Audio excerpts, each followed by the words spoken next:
Animação com fotos de cidades brasileiras e fundo violeta. Parlamento Brasil. Seca no Amazonas. Deputados cobram medidas urgentes para comunidades que ficaram isoladas. Escola no Maranhão promove conscientização dos estudantes sobre a necessidade de uma moda sustentável. Bossa Nova é reconhecida como patrimônio histórico e cultural imaterial da cidade do Rio de Janeiro. São exibidas fotos do Rio de Janeiro e de artistas da Bossa Nova. Mais linda que eu já vi passar. Oi, pessoal! Que tal saber o que parlamentos como este têm feito país afora? Afinal, são decisões que impactam a sua vida, o dia a dia do brasileiro. Eu sou Andréa Alves e este é o Parlamento Brasil, um programa que há 18 anos é feito em parceria com as TVs legislativas de todo o país. Vamos lá?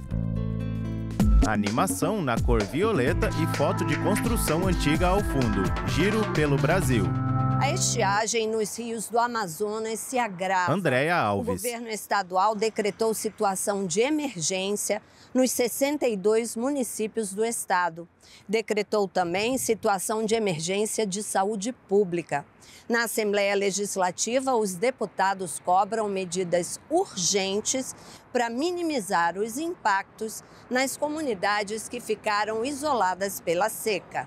A situação não está fácil para quem vive no Amazonas. O grande volume de fumaça das queimadas e o isolamento de quem vive no interior por conta da estiagem são as principais preocupações das autoridades políticas, ambientais e da defesa civil. E os impactos sociais e econômicos tendem a piorar. Pesquisas recentes do Instituto Nacional de Pesquisas da Amazônia, o INPA, informam uma piora no quadro. Não há previsão de chuvas para os próximos meses e a temperatura da região está acima da registrada no ano passado. Renato Sena é mestre em Física da Atmosfera e atua no INPA há quase 40 anos. Ele apresentou dados dessa piora nas condições climáticas e alertou o parlamento sobre a importância da gestão de riscos no lugar da gestão de crise. Esse é um quadro Renato Sena, pesquisador do Instituto Nacional de Pesquisas da Amazônia. A gente está vendo esse processo climático se intensificar e a perspectiva é que nos próximos anos, nos próximos pelo menos 2 décadas que a gente vai avançar, a gente vai ter processos muito similares. De acordo com a Defesa Civil do Amazonas, 77.500 famílias já haviam sido afetadas pela estiagem no estado. No âmbito da assistência humanitária, cerca de 730 toneladas de alimentos já foram distribuídas para os municípios do interior, entre outras iniciativas para garantir água potável à população. O deputado Rosenha levou o tema à tribuna. Além da questão econômica, o parlamentar fala do isolamento dos ribeirinhos e povos originários com a escassez de alimentos nesse período. Ele pede à união do Parlamento Estadual e da bancada federal para que a Presidência da República providencie as devidas soluções. Não há o Deputado que fazer, estadual Rosenha, PMB Amazonas. Pesado, não é dinheiro pouco. O que eu estou falando é dinheiro de mecanismos internacionais. Eu estou falando de dinheiro de BNDES, dinheiro a fundo perdido para salvar o Amazonas. E não é de outra coisa, é da fome. Nós estamos falando de morte, e morte por desnutrição, por falta d'água. Nós estamos falando de isolamento total e absoluto. Nós já temos a menor densidade demográfica do mundo, só perdendo para do deserto do Saara. E aumentaremos esse isolamento. Agora, falta sensibilidade. Outros deputados dividem a mesma preocupação. A Casa tem contribuído com o governo do estado para a tramitação e votação de pautas urgentes que se referem à diminuição dos impactos econômicos na capital e interior e também de soluções para o abastecimento. Isso é preocupante. Eu acho Deputado que isso estadual Adjuto Afonso, União Amazonas. Aqui na Assembleia, nas outras Assembleias dos outros estados, no Parlamento Amazônico, essa cobrança do governo do estado, essa cobrança do governo ao governo federal. O deputado Sinésio Campos propõe a criação de uma comissão para tratar do assunto. Temos lideranças aqui. Deputado estadual Sinésio Campos, aqui temos, PT Amazonas. Várias instituições federais que tratam dessa questão, mas parece que não. Se está ocorrendo de uma forma muito tímida. Então eu digo que esta casa, e eu com vice-presidente também do Parlamento Amazônico, Temos que criar essa comissão. Comandante Dan diz que não há justificativa para a falta de planejamento no socorro às populações da Amazônia. Ele destaca a preocupação com a fauna, a flora e, principalmente, os seres humanos de toda a região. Nós precisamos, deputado estadual, comandante Dan, Podemos, Amazonas. Nacional, estadual e municipal, lá no município onde a estiagem está acontecendo, os maiores focos de queimadas estão acontecendo, precisa haver um núcleo integrado para poder, ali no local, tomar decisões ágeis e apresentar respostas ágeis. Agora você pode se preparar, porque a próxima reportagem pode dar uma vontade danada de dançar ao som da bossa nova. É que o ritmo foi reconhecido pela Câmara Municipal do Rio de Janeiro como patrimônio histórico e cultural imaterial da cidade. Rio TV Câmara. Imagens da cidade do Rio de Janeiro. Música Corcovado. Autor Tom Jobim. Intérprete Cris Delano. Uma inspiração baseada na sedução de contornos de uma cidade cantada em verso e prosa. O canto suave com letras eternizadas de poemas marcantes. A origem da bossa nova está ligada ao país, e especificamente ao Rio de Janeiro. Era final da década de 50. O gênero musical que conquistou o mundo partiu de jovens talentosos. Fotos em preto e branco de jovens na praia de Ipanema. E o que era esse movimento? Estribado Ricardo Cravo Albim, musicólogo. Uma personagem em uma voz, João Gilberto, a que chegaram de imediato o letrista da Bossa Nova, Vinícius de Moraes, e o melodista da Bossa Nova, Tom Jobim. Portanto, o trio Moraes, Jobim e João Gilberto fizeram um movimento revolucionário da remodelação e da atualização da música popular brasileira. Tom Jobim e Vinícius de Moraes, autores de uma das músicas que alcançaram recorde de regravação em todo o planeta. Garota de Ipanema representou o auge do novo estilo de música e ganhou repercussão internacional. Olha que coisa mais linda, mais cheia de graça. Ela, menina que vem, que passa. No doce balanço, caminho do mar. A Bossa Nova, de alguma maneira, familiarizou-se com o jazz americano e teve uma abertura extraordinária e sensacional nos Estados Unidos da América do Norte e, portanto, no mundo inteiro. Bares e restaurantes. Esses dois casais do Chile e Argentina fizeram questão de aproveitar a tarde neste restaurante cercado de referências da Bossa Nova. Ariel Fioco, empresário. Nos gustan muchos intérpretes de Bossa Nova. Consuelo Paró, designer. João Gilberto, a Bebel Gilberto. A câmera exibe a entrada de um edifício.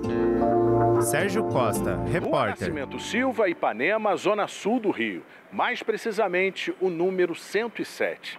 Neste prédio morou Antônio Carlos Jobim. Algumas músicas da Bossa Nova citam esta rua. Uma história mais uma vez eternizada, agora pela Câmara Municipal, ao aprovar a promulgação da lei que considera a Bossa Nova patrimônio histórico e cultural de natureza imaterial do Rio de Janeiro. É muito importante que a gente agora tenha essa fixação em lei municipal dentro do país. A Bossa Nova, de fato, é um bem cultural inestimável para o Rio de Janeiro, onde ela nasceu, e para o país que exportou a Bossa Nova para o mundo inteiro. Rio de Janeiro, Rio de Janeiro! Curiosidades guardadas com saudade também por vários músicos. O pianista Marcos Ariel apresenta um show com histórias e lembranças da Bossa Nova, no Beco das Garrafas, principal casa do gênero na cidade. Eu já fiz shows. Marcos Ariel, cantor e compositor. Tendo como tema a Bossa Nova, ela vai evoluindo, vai se multiplicando, se transformando pelo mundo todo. Pelos 4 cantos do planeta, todo mundo ouve a Bossa Nova. Placa de sinalização, Rua Vinícius de Moraes. Foto de Tom Jobim e Vinícius de Moraes. Animação na cor violeta e o Palácio do Congresso ao fundo, direto do Congresso. Deputados federais propõem penas mais pesadas para quem provocar queimadas. Segundo dados do Instituto Nacional de Pesquisas Espaciais, o INPE, só nos primeiros 4 meses do ano foram registradas mais de 17 mil queimadas no país. 81% a mais que no mesmo período do ano passado. É um recorde para o período desde que o monitoramento começou em 1999. Os estados com mais registros foram Roraima e Mato Grosso. Já no Acre, o governo do estado chegou a decretar estado de emergência ambiental por causa dos incêndios florestais. A deputada Socorro Neri, do PP do Acre, presidente da Comissão Mista Permanente sobre Mudanças Climáticas, participou do programa Painel Eletrônico da Rádio Câmara e cobrou do governo federal mais investimentos em prevenção e fiscalização para combater as queimadas. Passa por monitoramento mesmo da situação, passa Deputada por federal Socorro Neri, PP sensibilização Acre. da sociedade, controle e fiscalização dos órgãos, né? Agora, na Amazônia nós temos um outro problema, e em grande parte do país também, que é o fato de que ainda temos terras, uma necessidade grande, né, de se fazer a regularização fundiária. A onda de queimadas que atinge vários estados do país e o Distrito Federal está no radar das discussões da comissão, formada por deputados e senadores. A parlamentar lembrou que mais de 90% dos incêndios florestais são provocados pela ação do homem e que muitas vezes começa com a queima da vegetação, preparando o solo para o próximo plantio. Falta mecanização, falta o apoio ao homem do campo, ao agricultor familiar, falta o apoio para fazer a orientação, quer dizer, falta extensão rural, falta assistência técnica, falta fomento à mecanização e ainda se usa o fogo, quer dizer, que é algo completamente absurdo, né? Nesta semana, parlamentares protocolaram um projeto de lei com foco na prevenção e no combate às queimadas. A proposta aumenta de 4 para 10 anos a pena máxima para quem iniciar propositalmente incêndio em floresta ou em demais formas de vegetação.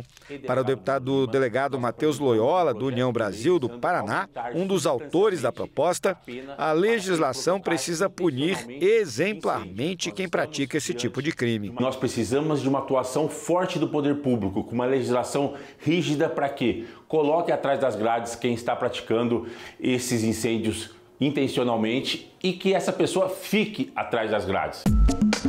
O uso de inteligência artificial nas campanhas eleitorais já é uma realidade. Para combater a desinformação e as notícias falsas, o Tribunal Superior Eleitoral regulamentou o uso de IA nas campanhas. Veja na reportagem da TV Senado.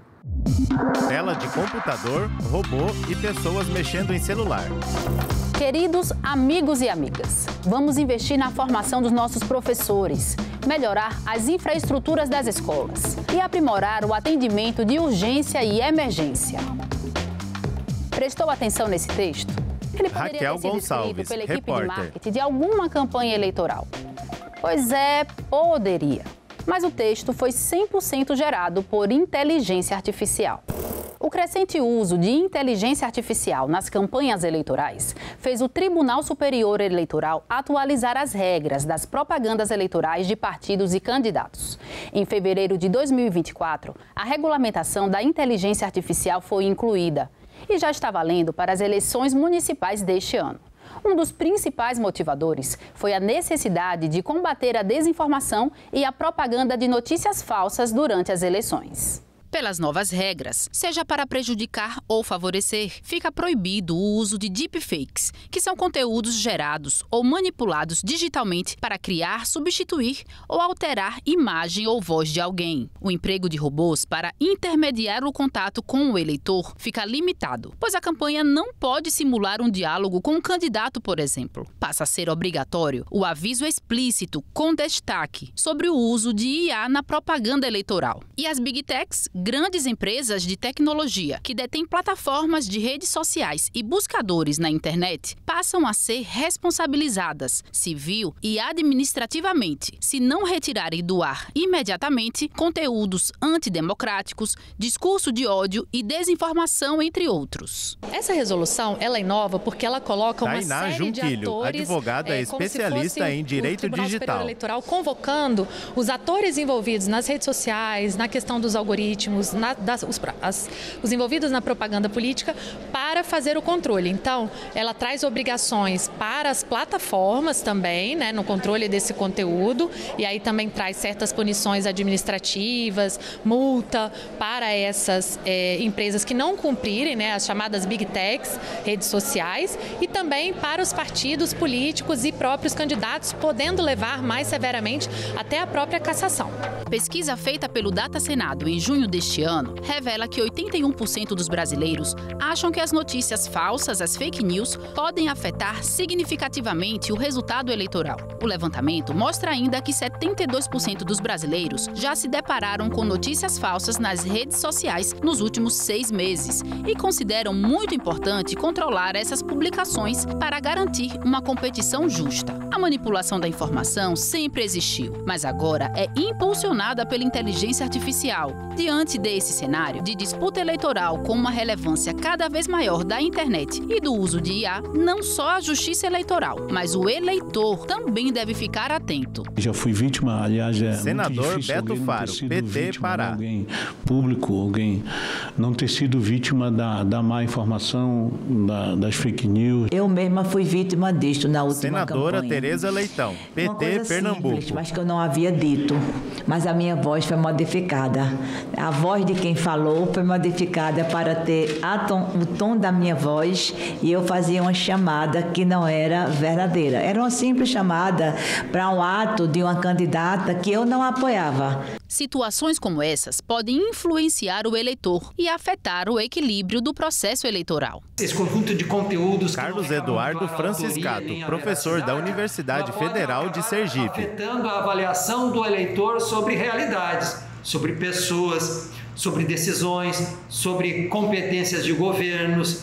E ela pode, assim, ao afetar a avaliação, afetar também um comportamento do eleitor no momento do voto. Não simplesmente replicar Rodrigo Villanova, especialista em segurança cibernética. Coisas tão absurdas sendo faladas, né?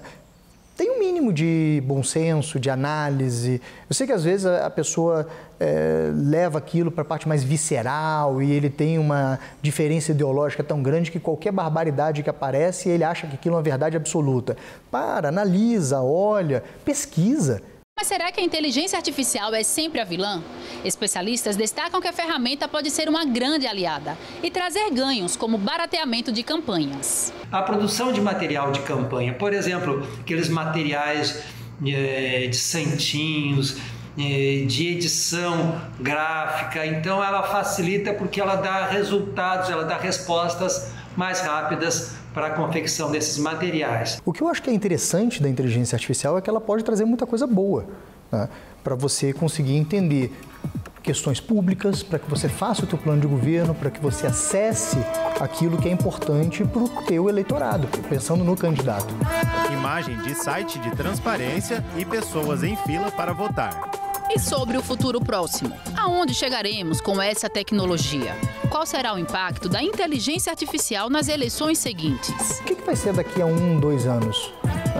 É muito difícil da gente dizer, mas eu vejo a inteligência artificial como algo constante, presente no nosso dia a dia e que a gente vai precisar aprender a se adaptar e usar isso na nossa realidade de uma maneira constante. Imagens de robôs, telas de computadores e mãos digitando.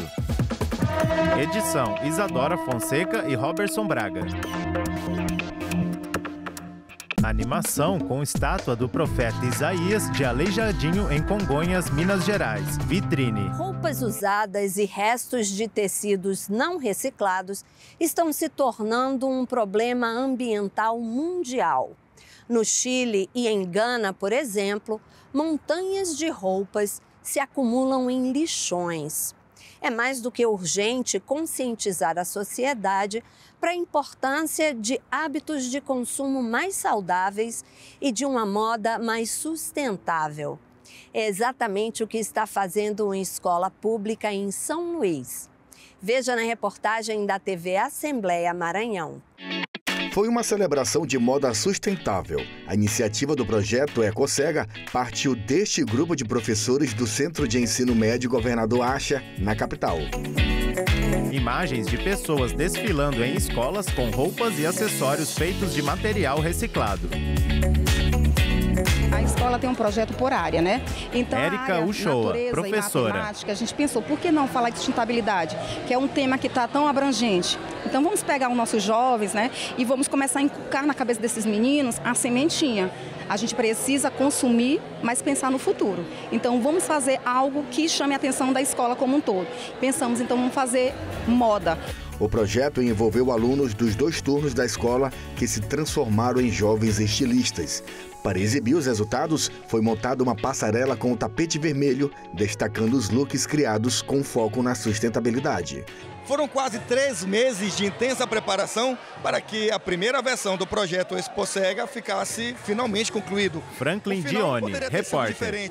Um desfile utilizando moda sustentável, uma verdadeira prova de consciência ambiental e criatividade. Uma exposição de moda sustentável que tem a pretensão de Ivanete Cutrim, diretora do CE Governador Archer. Criar aqui para que a comunidade inteira se envolva em atos sustentáveis daqui para frente. Esse é um projeto que pretende ter desdobramento e continuidade. Dona Diolene veio acompanhar de perto o trabalho realizado pelo filho e ficou encantada com a peça sustentável que o filho criou. Os clipes de latinha viraram um colete. Eu me sinto privilegiada ao estar com meu filho acompanhando. Juliane Costa, entendeu? Dona de casa. Esse momento como esse, no meio de tantas pessoas legais, né? Isso aqui foi a minha Wesley tia, né? Costa Filho, aluno. E, assim, ela tirou, né, de latinha, essas coisas de cerveja para colar. Foi bom, foi difícil, né? Demorou muito, mas deu, graças a Deus, né? Caroline demorou 2 semanas para construir a roupa dela, um vestido utilizando folhas de revistas recicladas. Cada item foi cuidadosamente escolhido e modificado, mostrando como a criatividade pode transformar materiais comuns em arte inovadora. Deu muito trabalho, mas Caroline Tayane Souza, muito aluna. gratificante fazer com que esse material que seria jogado no lixo e não teria importância para a sociedade foi transformado no vestido que pode ser admirado por todo mundo. A gente usou vários tipos de criatividade. Bruna Gabriele, aluna. Para fazer roupas, modelos. Então, para acontecer, a gente teve que fazer uma certa união, né, com as turmas para poder sair esse desfile. Quem imaginaria que um simples saco de ração poderia ser também uma peça de roupa? Essa foi a ideia do Vitor, que usou toda a criatividade e visão para transformar o material comum em uma verdadeira obra de arte sustentável. Eu estou Victor Hugo Cordeiro, aluno. Desfilar, andando e desfilando na escola, graças a Deus. Tá feliz? Tá feliz hoje. A tela exibe os alunos desfilando com as roupas de material reciclado. Olha, essa iniciativa é bem importante, viu? E cada um de nós pode contribuir mudando nossos próprios hábitos de consumo. Bom, você vai ver agora os visitantes do Congresso Nacional. Sabia que são mais de 3.000 todas as semanas? A visitação é bem bacana, viu? E você sabe que se quiser rever este ou qualquer outro programa da TV Senado, senado.leg.br/TV/Parlamento Brasil, youtube.com/TV Senado. Tchau. Visitantes do Congresso no Parlamento Brasil. Todas as decisões do país André Prol, empresário, Santos, São Paulo. Qualquer centavo do dinheiro público que é gasto, investido, ele passa por aqui, passa na mão de todos os nossos deputados, todas as pessoas que foram eleitas, né, para estarem aqui. Eu espero que todo mundo um dia tenha a oportunidade de vir conhecer a capital do nosso país, ela é maravilhosa e acho que ela tem recebido todo mundo de braços abertos.